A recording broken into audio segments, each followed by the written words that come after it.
Hello, everyone. No, I need a bit more louder, please. Hello, everyone. Now, that's what I want. Okay, so for today, I'm the moderator of this discussion, of this forum. So before I proceed to this forum, I would like to introduce myself first. My name is Danish, and all of you can call me Danish. Okay? Say hi, Danish. Hi, Danish. And hi. Okay, so before we proceed, I would like to give a bit some of introduction about this ASEA Speaks. So as an introduction, there are 2,013 million youth in Asian countries.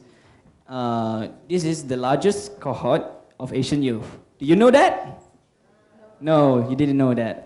I just discovered this just now, okay? So, as we may know, the topic is about volunteerism. So, volunteerism is the best tool to advance human well-being by supporting people-driven actions centered on the concept of altruism and self-help, targeting the myriad social issues which cannot be solved by governments alone. This ASEAN volunteering strategy, which built from multi-layered bottom-up conversations within and among each member state, could herald a new era of civilian-led social development. Locally and nationally, there is already a rich source of best practices in place in all member countries of the Asian community, which means that every single country in ASEAN has their own best practices. Such as maybe exchange programs and innovative capacity building, support across the region which can help cement the best practices and magnify their impacts. With its many forms, volunteerism can be easily adjusted to suit different local circumstances. As we may know, different countries have different cultures, and that's why it is adjusted to suit different local circumstances. We cannot take that all Asian countries are the same. As we may know, ASEAN is diverse, right? Am I right? Yes. So, indeed, it is more and more evident that the major challenges facing our planet require innovative thinking and solutions that only can stem from cooperation among citizens who are driven by a pure sense of civic devotion. And I get...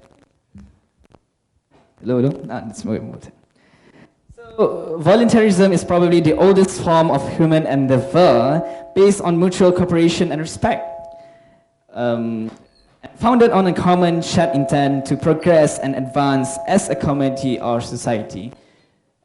Recognizing the impact that volunteering initiatives can have and supporting the efforts of volunteers across the region should become a key feature of our forum today. So for today's forum, we focus on 4 key areas, which are the first one, volunteerism impacts to the community. The second one, awareness on volunteerism in ASEAN. The third one, volunteerism and youth development. And the fourth one, volunteerism and international friendship. Okay, before we proceed, I would like to ask the favor of all the members of the floor to fill in the seats in front, empty seats in the front, because you'll find back behind, and it will be nice if you fill up the seats, empty seats in the front, okay? Okay, so as to proceed, from the first speaker on my right, could you introduce yourself and tell us more on your background, such as your roles in your institution or organization, and your perspective on youth volunteerism? 5 minutes. So hello everyone, my name is Abdul, and currently I am a junior student at the National University of Management studying international business. So that's my roles. So as youth, I think it's really important to participate in different programs that are recommended by the governments and also your institutions, because I remember when I was a freshman, it's really important to get yourself known, as well as getting a platform to find out who you are, what you want to do to the society. So that's why volunteerism is really important and crucial for each and every one of us, because we may not know what it will lead us to, because not only that it's very beneficial to ourselves as an individual, but also to the society as a whole. So I think by exposing yourself to different environments, different people, and of course different culture in different countries, that will help you grow as an individual as well as a people person who is living in a very diverse society, especially in Asians, where there are many countries combined. So you're constantly meeting different people, meeting different cultures. So it's really important that you know a little bit about everything. And especially personally, I am a business student, so it's really important to have a platform that I can study a lot, not only about business perspective, but also from other perspective that is, of course, outside the boundary of business. So it's really important to be well-rounded in a 360-degree, knowing, making connections, communicate with different people, and get yourself known. That is a platform to your, great career path and success. Thank you. Thank you, Mr. TOLA. And then I will proceed to the second speaker. So first of all, I would like to say, how do you do, everyone? And welcome to Asian Speak today. And thanks.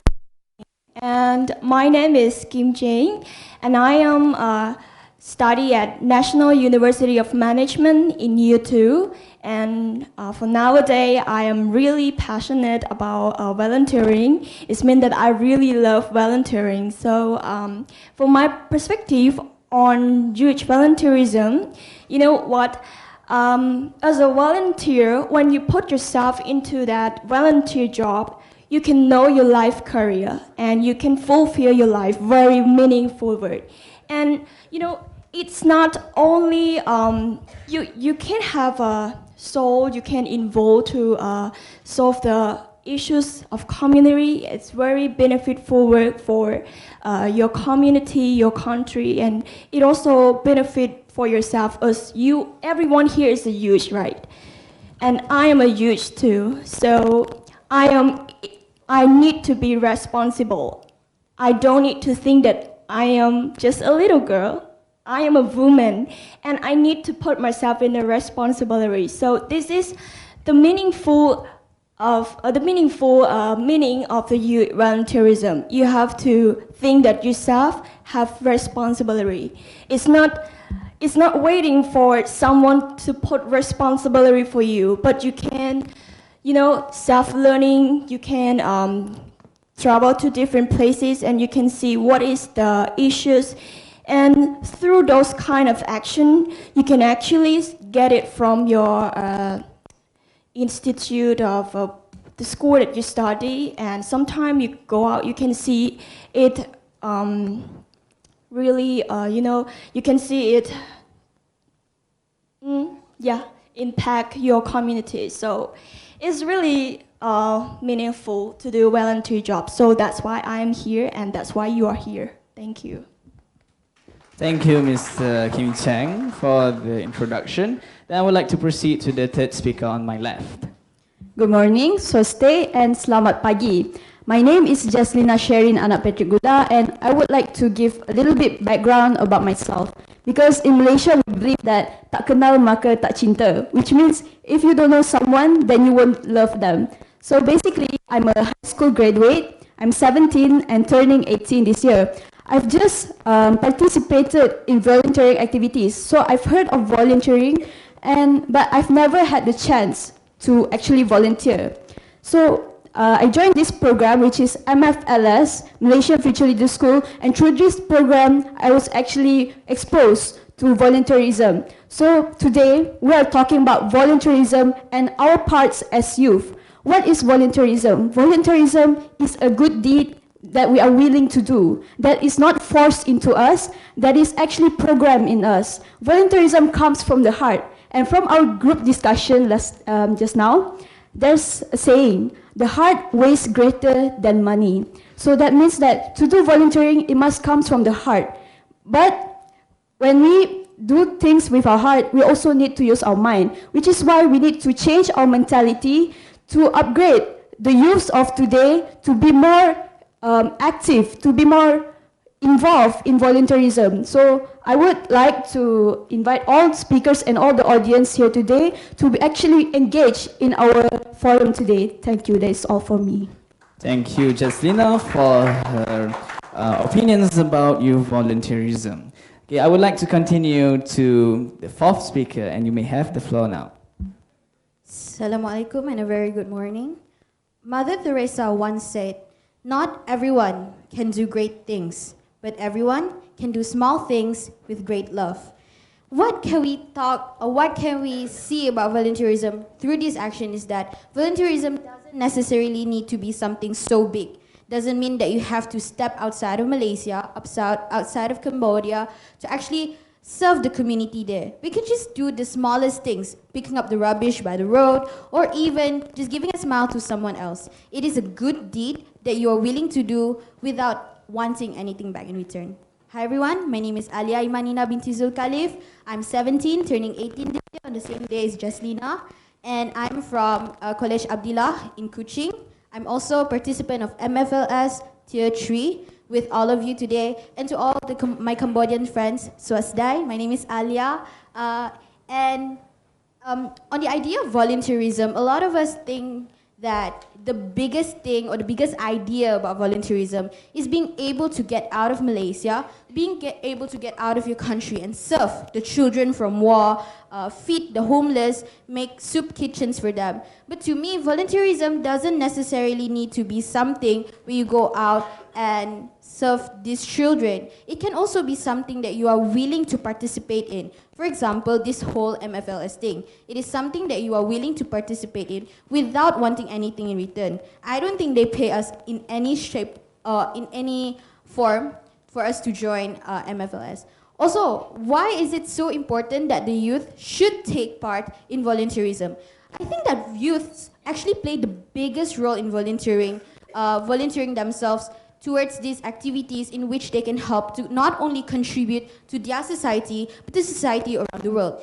Youths has the greatest power to actually change because we are the most influential people. We are the voice of the future. We are the change that the future needs. We can't just keep on depending on the people who are in their 50s and 60s to work for us, to actually incentivize us. We need to start this move. And therefore, this is why all of us are here today, to actually realize what are the problems existing in status quo as to why it is hard or it is hard for youths to actually participate in volunteerism activities and how we can actually solve them in the near future so that every one of us in this hall today can actually make soup kitchens for the homeless. Thank you.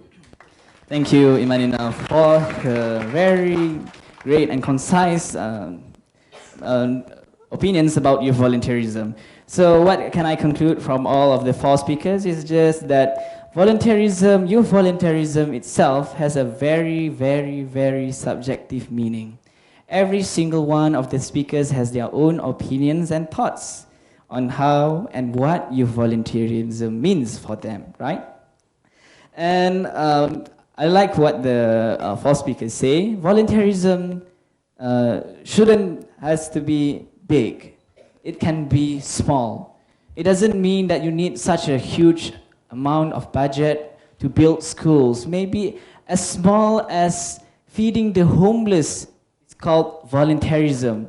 As long as you have the witness from your heart. Volunteerism comes from the heart itself. Okay? Now I would like to proceed to questions from the speaker. So I would like to ask question to Mr. TOLA. Okay, as all of the members of the floor, as all of us may know, that United Nations focus on these three key areas on volunteerism, especially in ASEAN countries. Number one, leveraging volunteering for the localization of the SDGs. Number two, sustainable behavior.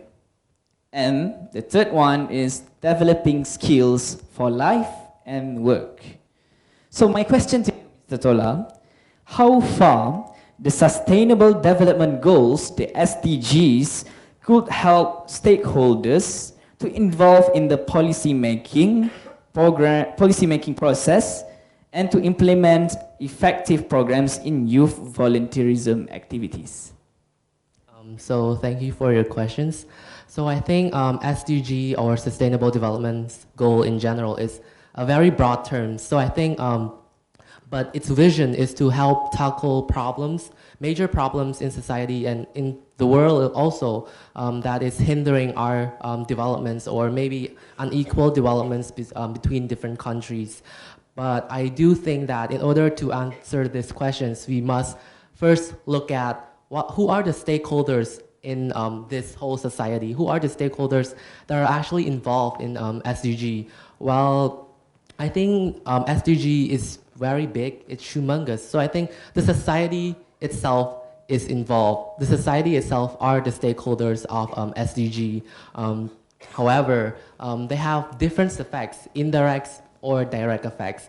For example, the governments have direct effects in policy making to address the policy making questions. However, us youth or volunteers also have the power to change the policy makings, or actually implementing it without having to take orders from the governments. So besides the governments or us volunteers, there are also public sectors or private companies who are also involved as stakeholders for SDG. But I want to focus more on volunteerism or youth regarding to our themes of youth volunteerism, because as the UN volunteer website 2019, they mentioned that volunteerism or youth as vehicles for sustainable development. So I think it makes perfect sense that us as youth know what we have to do and our responsibility for the futures as well as for the community in terms of sustainable development goals. So let's look at the big picture. So policy making require a lot of regulations, a lot of like research and statistics from the governments. They have the authority to do so. So I'm not going to touch a lot on that, but I want to focus more on something that we may not be able to change the policy or necessarily make, but we can implement that into a more practical ways. For example, let's take our university, NUM, National University of Management.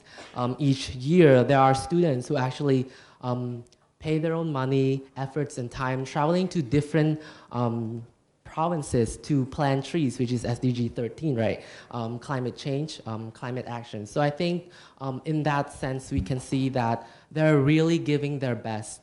And also the university themselves will provide a platform and also maybe funding for them to do that in the near, like the next future, so that it can be sustainable. So I think this tiny example is a great way to show that university also care. However, besides university, if you look deep into integrating SDG into our educational systems. For example, I study in year one, we have public policy and legal environments where the teacher or the lecturers teach us about SDG in general, like what are the responsibility for youth and also what is the role of SDG and how they implement it in different ways to tackle different problems.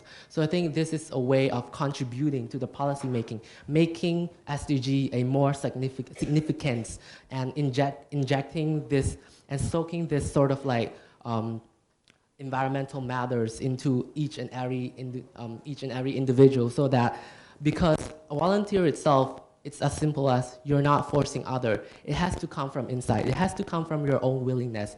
So we cannot force them or tell them. The way we incentivize is word of mouth, is influencing them by teaching them how to love the environment, how to help others, how to be a good person. So I think this is really important, and that is education.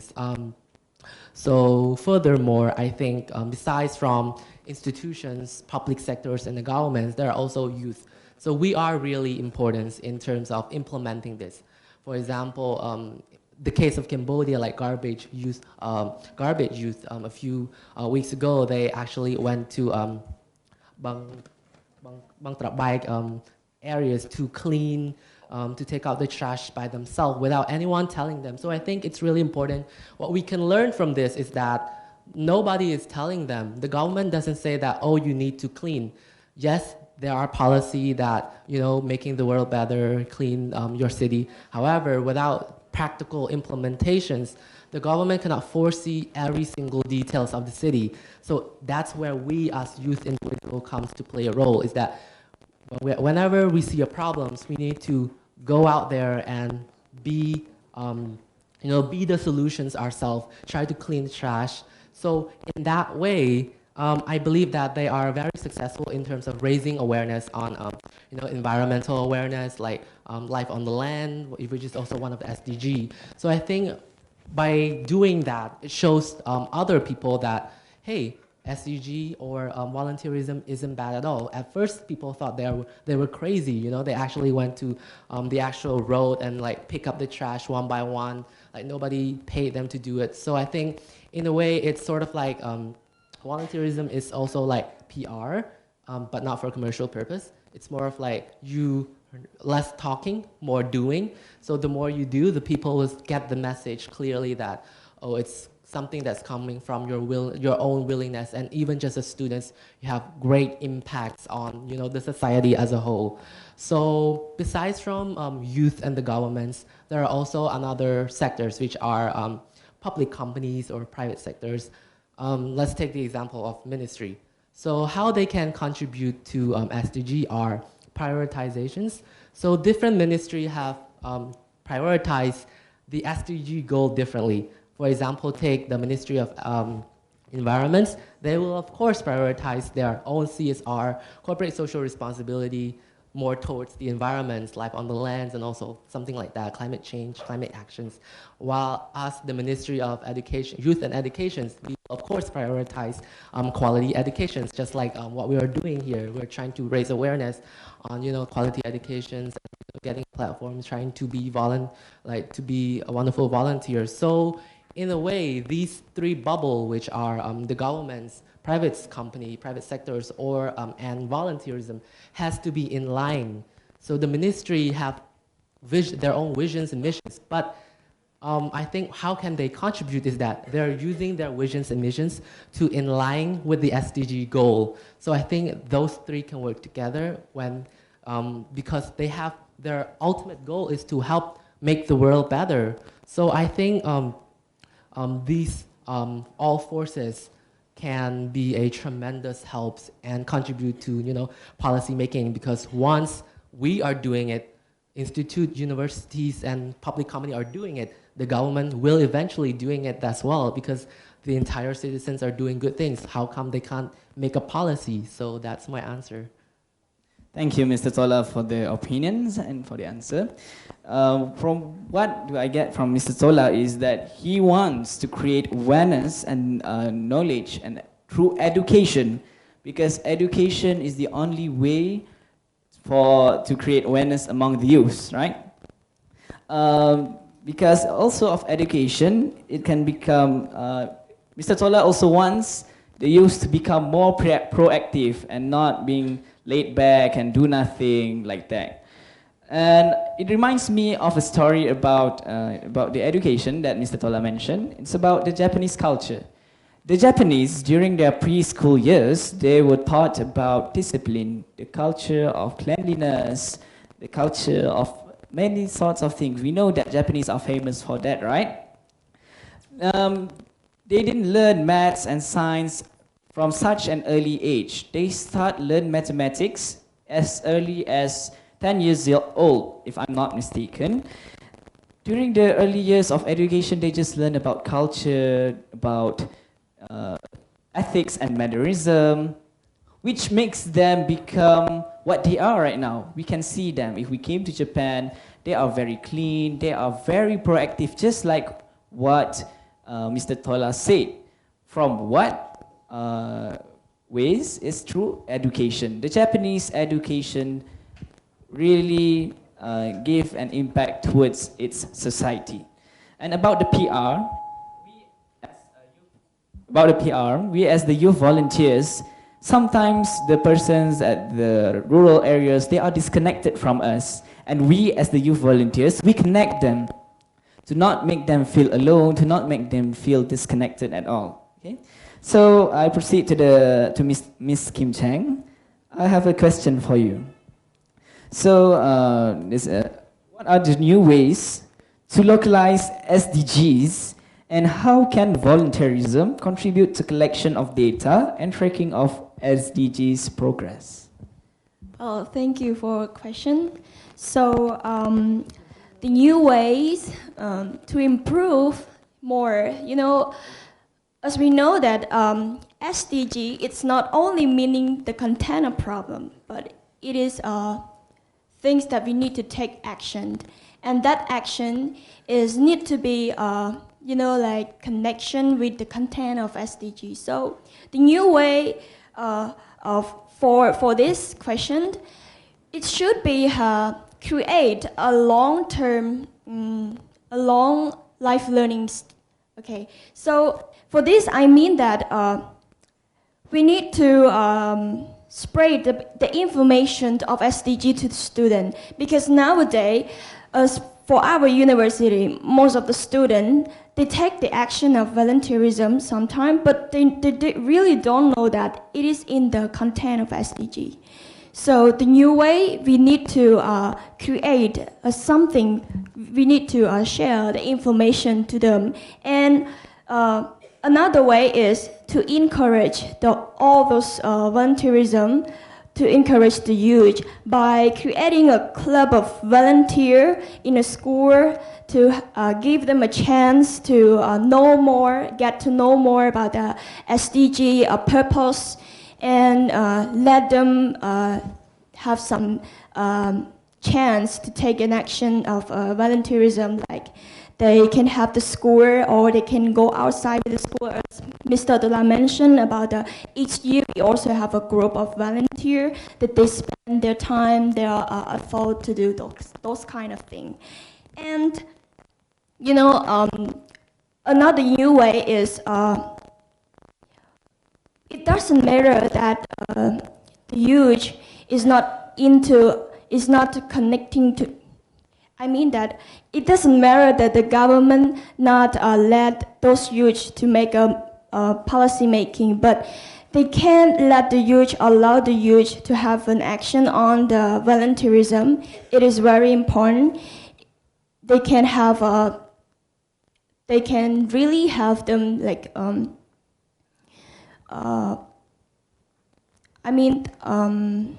to process this SDG program to going well. We have supporting from government and private sector, but the most important is volunteerism action as a huge, and to track the collection. Yeah, we really need to take action. Yeah. You have an add-on? So regarding these questions, I feel like it's very subjective in a ways in terms of collecting data. So I think it's really subjective in a way that when we want to collect data regarding volunteerism in general, it has to be followed with a specific research methodology, and also like it's a scientific sort of process. So I think that it requires a lot of research and thinking in order to collect the data in general. However, I think what we as youth can do is not collecting data, but we can contribute to their collections of data. So what do I mean by that? Well, actually, we may not be able to have the money and the time to collect data, but we can implement the volunteering into like the society. Because my point is that if there's no volunteers, if there's no actions like you mentioned, there's nothing to be collected at all. So we need to implement, a lot of strategy.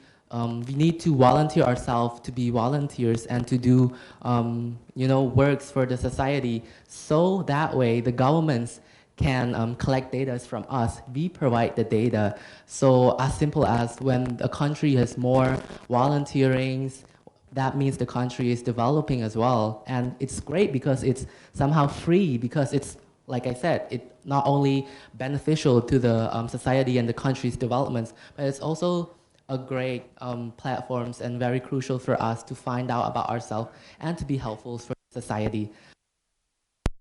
To the topic of into a country. So for my case, it's Cambodia, right? So I think localizing here can be very, you know, like it can be a lot both way, both spectrums. It's not just about educating the local about SDG, because SDG in general is very vague. Not a lot of people understand about it. Sometimes people do volunteering work without even knowing the purpose of, you know, the program itself. In Cambodia especially, we have a culture of collectivism, meaning we follow other friends. If our friends join an organization, we do too, without even knowing like the objective of the organization itself. So I think the way to localize is, again, sticking to education's awareness. It's a great weapon to sort of like educate us first university students. What SDG is really all about, it's not just about, you know, just giving and giving and giving. It's also about what you learn from that as well as an individual. And by doing so, you cannot just within the scope of your country, because you need to learn new things, new lessons, new environments. You need to see the world, which is where, you know, different scholarships, different exchange programs come into play, thanks to the governments and the institutions. When we got, like, for example, I got the chance to visit Malaysia through, under the program ASEAN +3 Youth Social Business, which they taught us a lot about social business, how these business not only make money, but also be a tremendous help in solving the society problems. That is social business in nature. Can spread the idea of social business to the local people by doing, you know, conducting workshops, doing more research on that. So that is one way to localize it, by learning new things from other countries and make it our own. We localize, we conceptualize all of what we learn into how we can practice this in our country. Moreover, in our school, we also have these programs called Learning Express program, where we collaborate with Thammasat Foundations from Singapore, and they come to our countries and we work together to solve community problems. For example, last time we went to Kampong Chnang or Kampong Cham to solve like different problems such as mat conservations, tourism sites conservations, how to raise awareness about each of those sectors that are somehow sort of like demolished, disappearing from the, you know, tourism site, so they're sort of like no incomes at all. So I think this, we can localize them by showing them how. When we work with different people from different countries, we have more ideas, we have different ideas. So when we try to implement it because we actually went to the province, so we got to see a lot of different nature, a lot of different perspectives, especially from the community side. So that way we can sort of see both spectrums. For them, poorly, they can only see one spectrum, which is from their side, you know, like less incomes, not a lot of education. So for us as educational people and as the new generations, we can implement our ideas, all of them, into their areas and teaching them, hey, this is how you can do business. This is how you can actually conserve your culture, what you do. So I think this is also one way to localize SDG, and like sort of, I don't want to say secretly, but we sort of like slowly and gradually injecting the idea of like, hey, even though you're in the countryside or whatever, we have to love, you know, environmental matters is really important, hand sanitations, and also, you know, quality education. So I think that is how you can localize, you know, SDG as well. Moderator, can I add up to his opinion? Yes, you can. So what's interesting from your point is student exchange program with other countries. So I believe that this program can actually be implemented in the country itself, because in a country there's a lot of states. A country is not just small, it's not just a city, there's rural areas, there's urban areas. So what I believe we can do is that each schools can actually have a program where we do exchange students from the city can go to rural areas, and the students from rural areas can go to the city so that they can exchange ideas. Because in our country, we have different people, we have different status quos, we have people who are experiencing different backgrounds. What I'm trying to say is that we can actually do student exchange program in our own country, but we do it locally so that we can involve each youth and not only the chosen youth. so that each youth can actually experience and they can actually gain the knowledge themselves, not only by relying on others to feed them. They can actually reach out and explore more on volunteerism, and it can be implemented in themselves. So that is all from me. Thank you. Thank you, Ms. JESLINA, for the added opinion.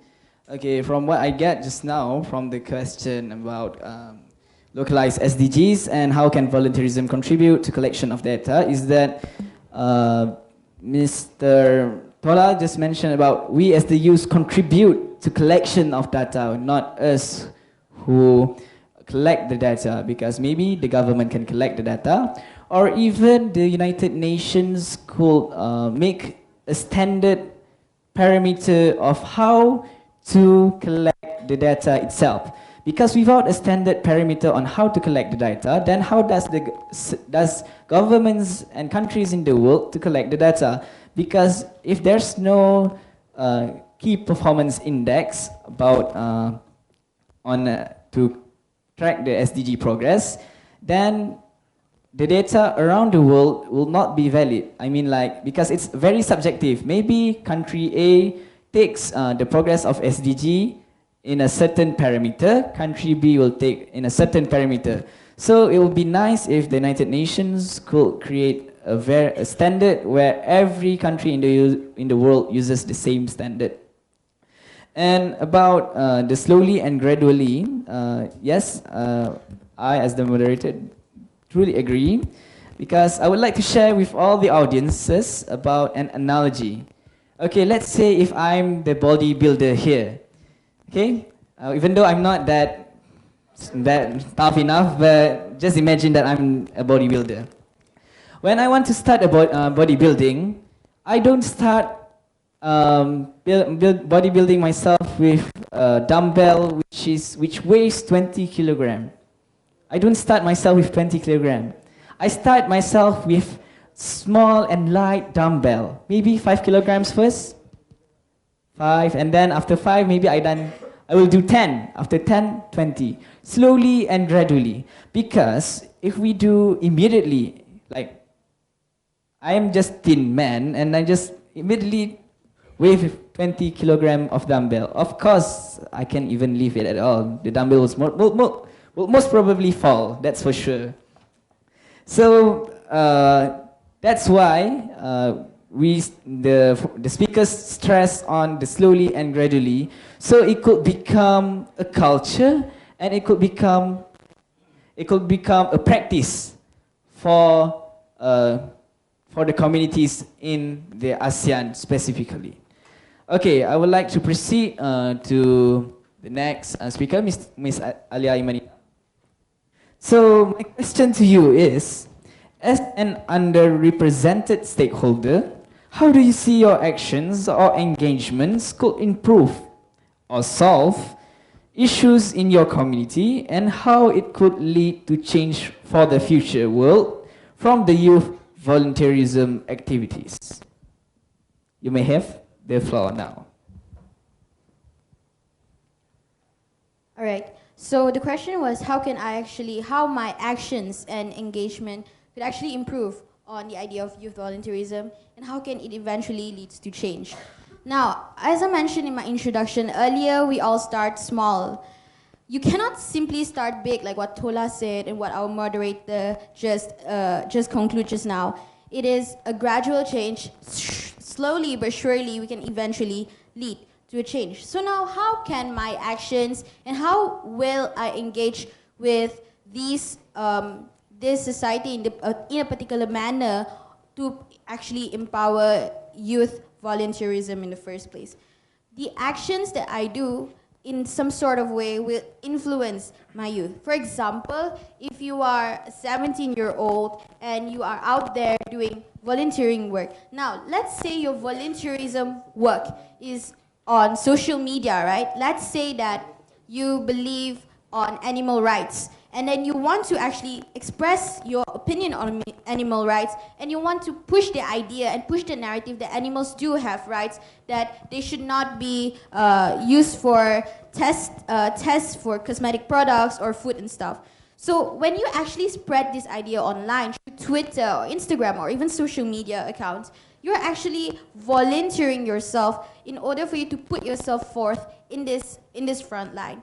This happens in such a way that you're using the platform that was given to you in the first place, you're using something that was most accessible to you, and you influence others through that. It's such a small thing, right? Everyone sees like it's a petty thing, it's something that we do not realize in the first place. But this is something so small that could actually lead to improvement of youth volunteerism.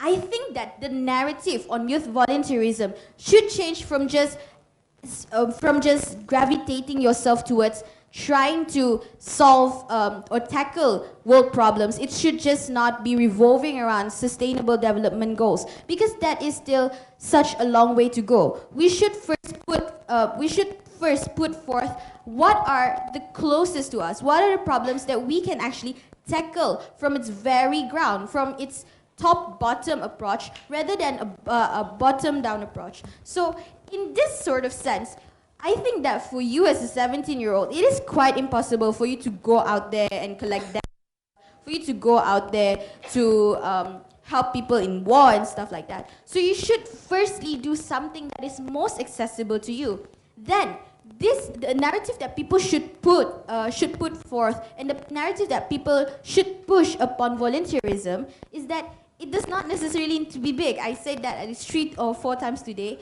but that's because I'm telling you that the way you have been programmed ever since you were little is that volunteerism is something that is costly. Volunteerism is something that you have to go out there and spend a lot of money. It's something that you have to join organizations for. I tell you that it is not wrong, it is right. But the other narrative that you should have is the smallest things you do, even in school, even in your own community, could actually lead to volunteerism. Volunteerism varies, has different degrees to volunteerism, right? I tell you that the degree that you should first settle down with is what is most accessible to you, is what is most comfortable to you. Not everyone can just step in and then go out to other underdeveloped countries, to third world countries, and tell them, I want to volunteer here, because not everyone has the courage to do so. So the smallest thing that you can do as a youth volunteer, in the first place, the first step is trying to push the narrative that it is okay for you to start small. And then this action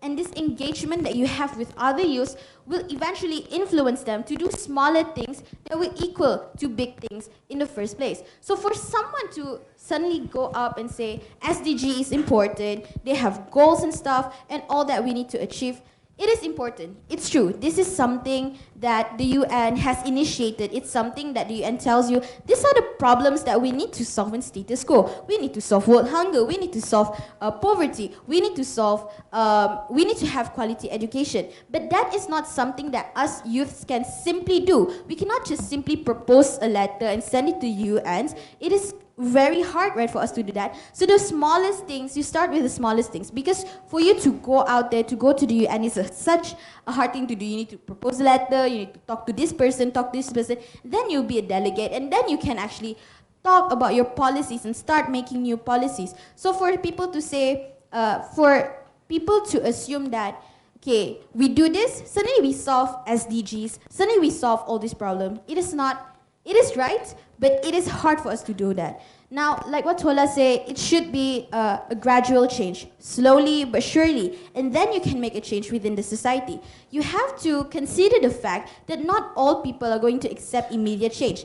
Even the people that we are trying to change their lives for are unable to get out of their own lifestyle. Even the people that we're going to go out to Bangladesh, for example, that we're trying to help to get out of this slum lifestyle, it is even hard for them to get out of this lifestyle. What more to say about us to actually go out there and help them, right? So in the first place, there's so many things for you to consider before you eventually want to go big. It is not wrong for you to go big, but it is the smallest things that you should do for you to influence others in the future. Now, number 2, how can this eventually lead to change, right?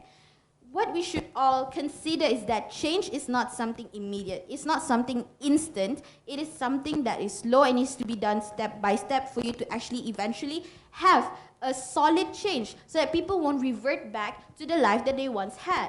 So how can these actions eventually lead to change? When you start off small, when you start off step by step, not immediately starting with something, immediately proposing letter to the UN, we believe that it is more easy for you to adapt to that sort of train of thought, to that sort of lifestyle, and then it eventually leads to change, because then you eventually influence others around you. The others will see how these small things, as you push the narrative that small things can be big, you push this narrative far, and then the others will see, oh, what this person is doing is actually a good thing. This person is actually engaging with the communities inside them before they eventually go out. The problem with the society nowadays is that we tend to have this sort of thinking, why would you want to help the community outside of your state when the community in your own state is also in a bad state, is also in a terrible condition?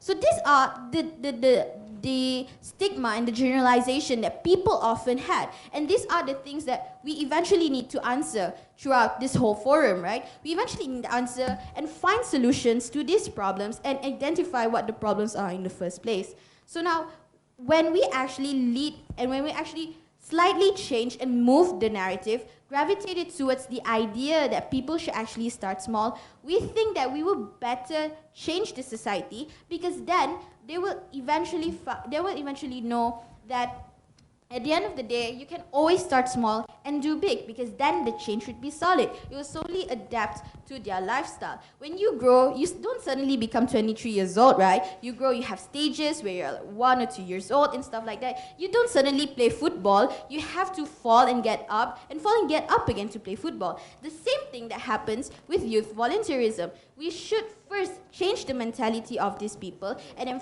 push this narrative away, and then you can eventually help them on a bigger scale. Yes, I concede to the fact that youths have the most influence and the most power, because we are the future leaders, we are the change that the world needs. But consider that the world is still run by people who are 40 or 50 years old. It is even hard for us to convince them. Like, for example, Greta Thunberg. Not everyone agrees with what she thinks on environmental issues, even though it is a good thing she's trying to represent all teenagers of her age, of our age, then bring this thing forth. So the first thing that she does is she inspires and she influences, and then she pushes, and then she finds people to actually help her on this particular matter. In some sort of form, starting small is the best idea, and then we can actually eventually push the SDG narrative forward. Thank you. Thank you, Ms. IMANINA, for very great opinion.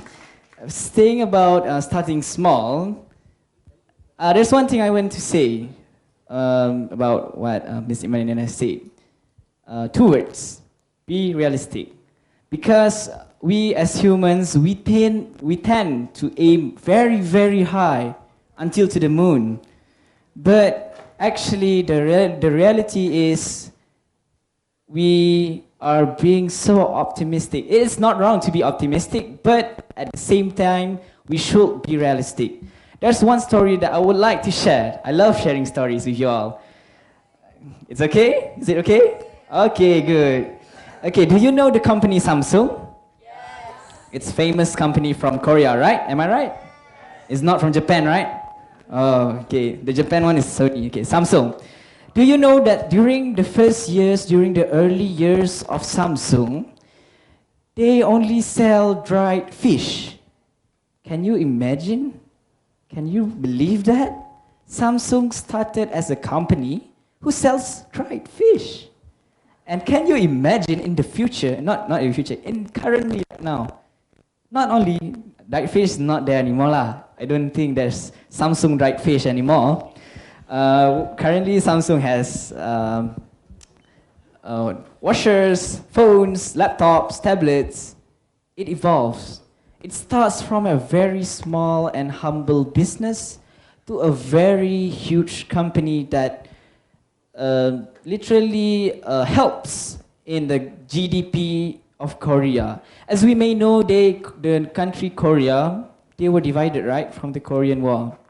and South Korea. Both of the countries' economy are not that good after a few years of independence.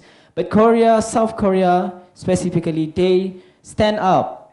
They have companies, they work so hard, but they start small. At that time, the United States believes that Korea wouldn't go that far at all. But look at today.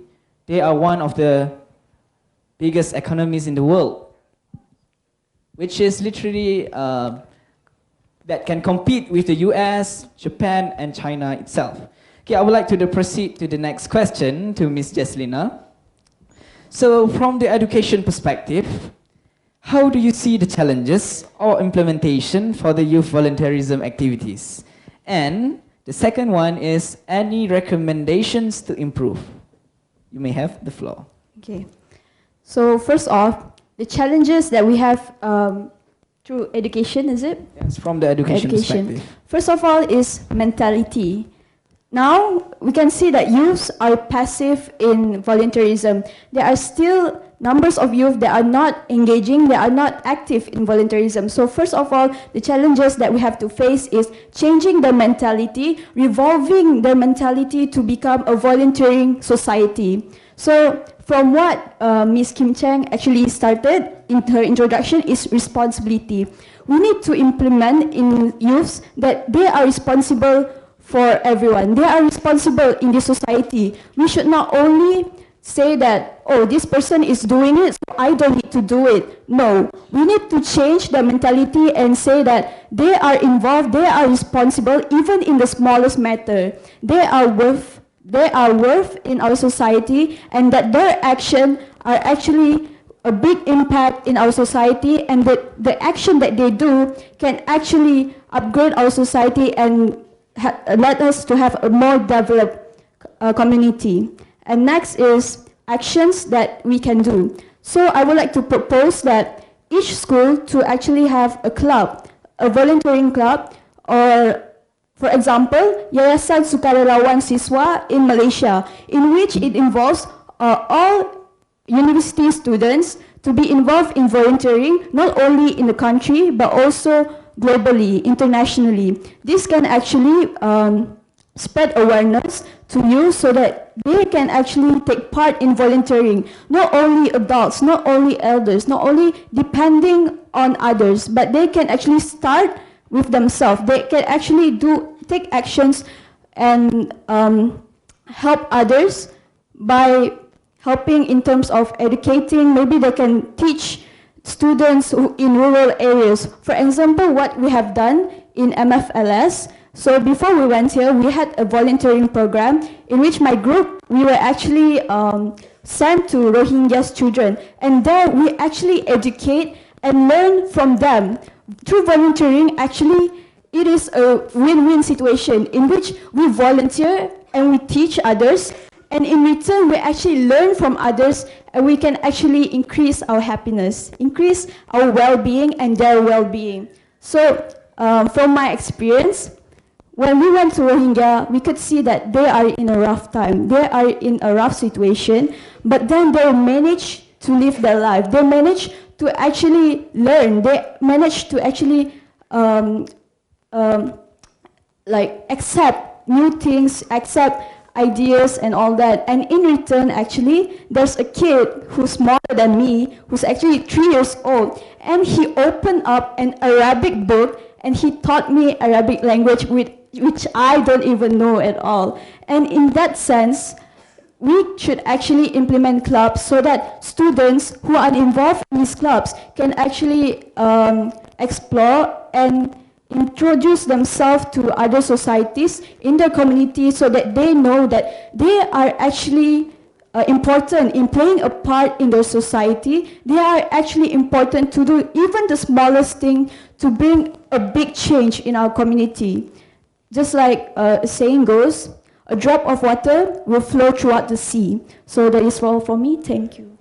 Mr. Moderator, I'd like to add a few things. Yes, please. So the problem with our education system, or the problem with most education systems,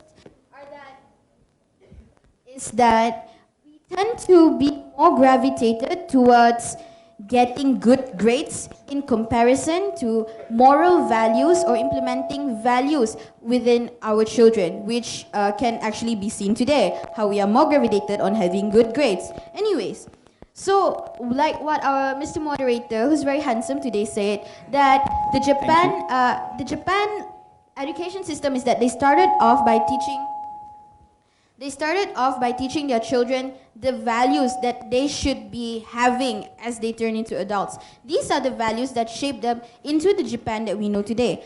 I think that the best thing for us to actually implement volunteerism values, or not just volunteerism values, but any other values, because being a volunteer doesn't, you need to be sincere, you need to be kind-hearted and all that. For you to actually implement all these values, it should start from a very young age. Rather than gravitating your students towards a meritocracy-based examinations, you gravitate them, or you make it balanced for them to have good grades and good values. We see that nowadays a lot of people can get good grades, but not everyone have good values within them.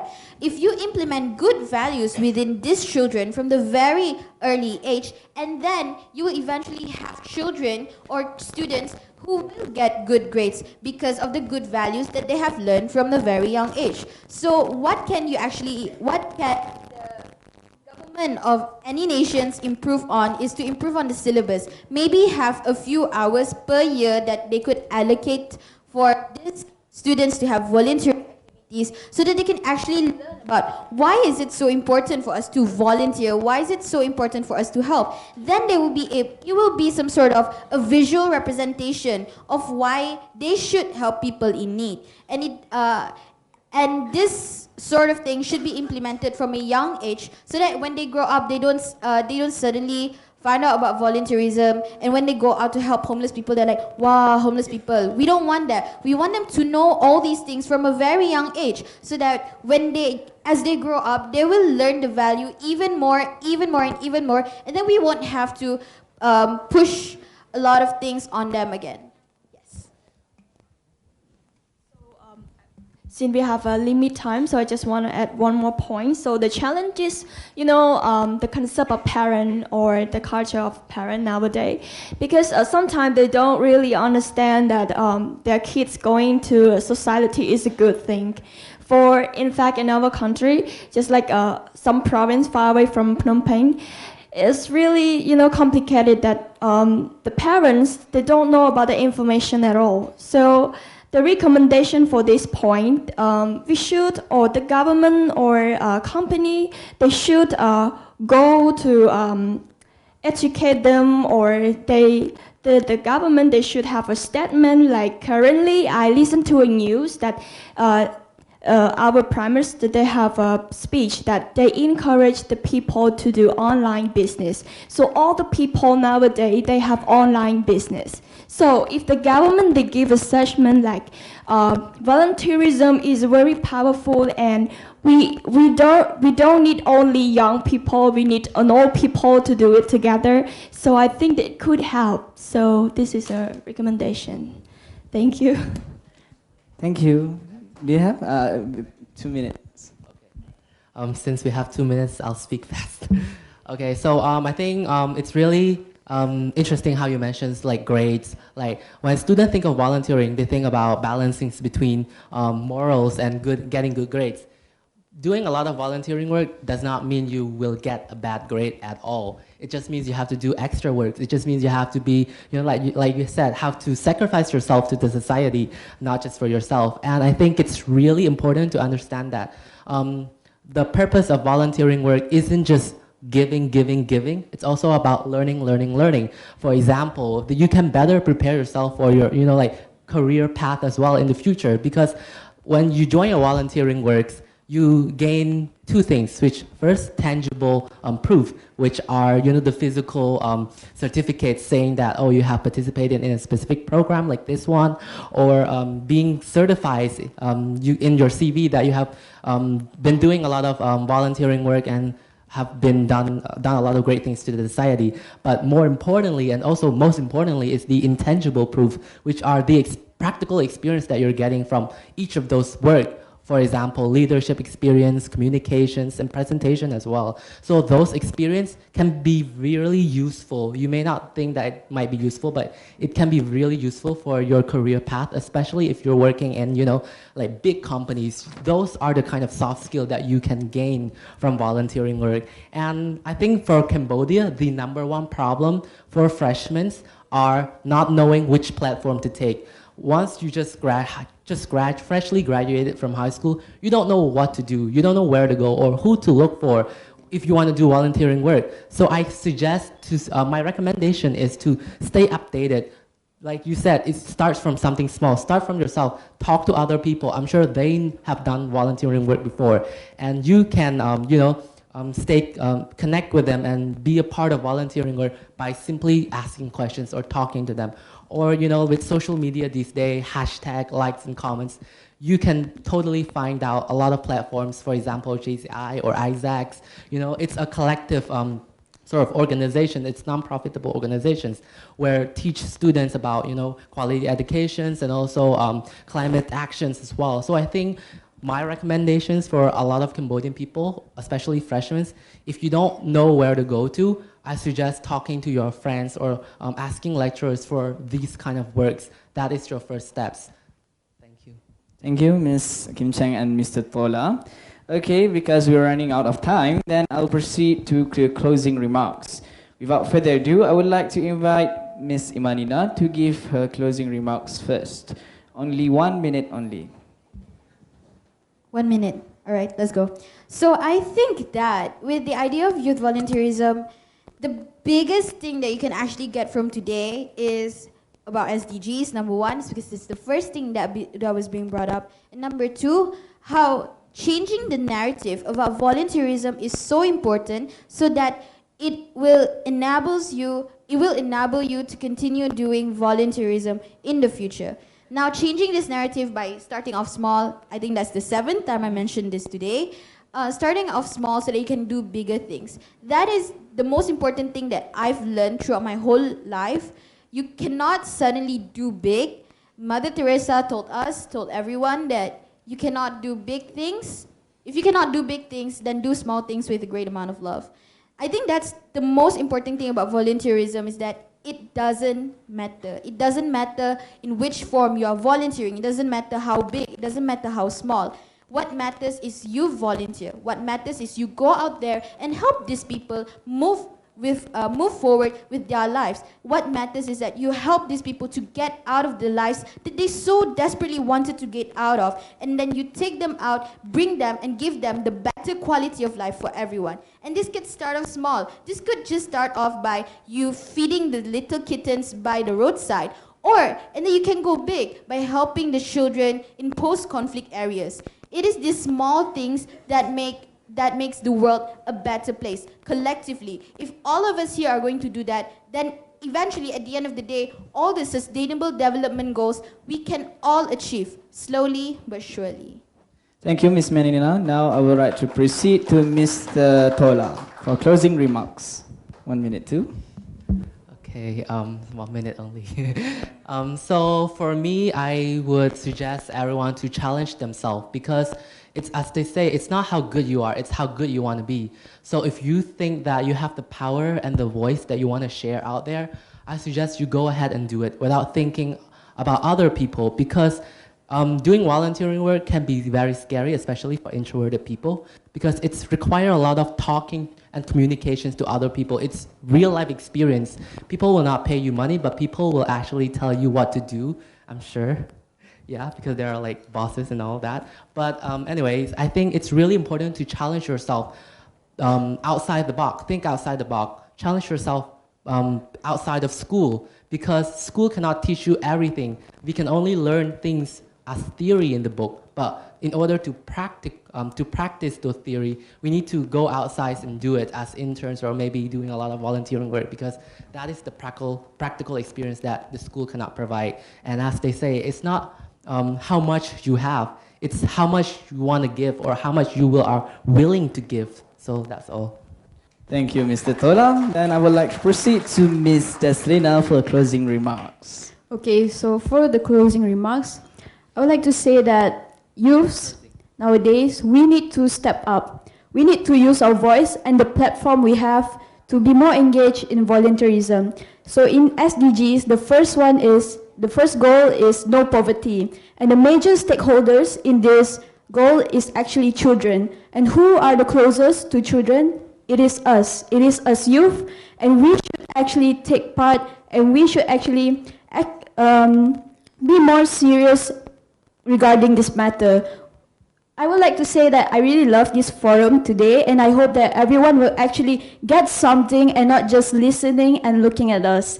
Because we are here today, we are to discuss regarding volunteerism and what we can actually do as our part in this community, in this society, and be a global citizen so that we can actually develop together, we can actually work hand in hand to improve in everything that we are lacking at.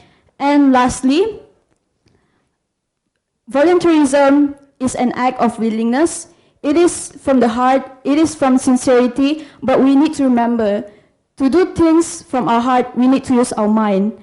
Because the heart and the mind is connected and it works together. When we want to do something good, we need to have a great plan, a strategy, so that we can actually do what we want to do in a good way. So that is all for me. Thank you. Thank you, Ms. JESLINA, for the closing remarks. Now I would like to proceed to Ms. KIMCHENG for the closing remarks. So for the last speech, I just want to say that we all can use our hand to do everything.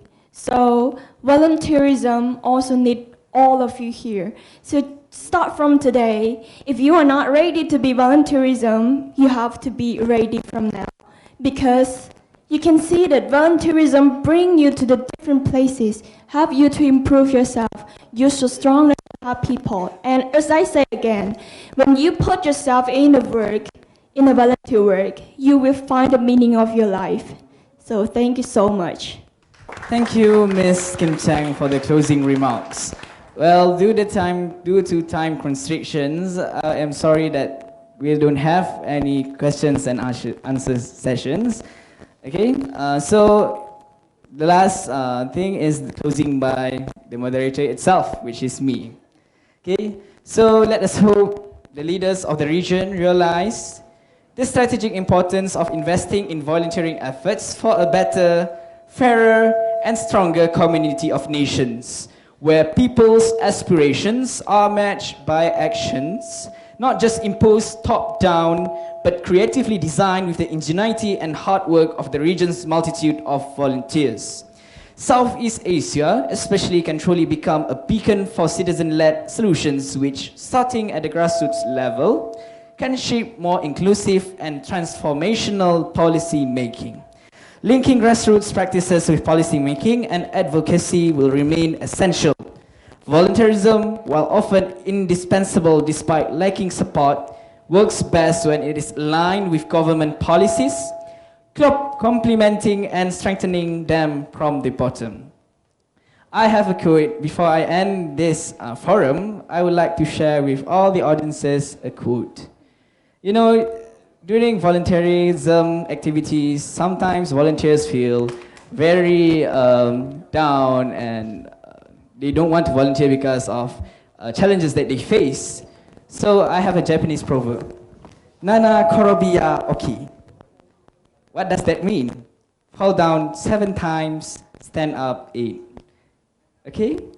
So, without further ado, before I end, give the speakers a round of applause.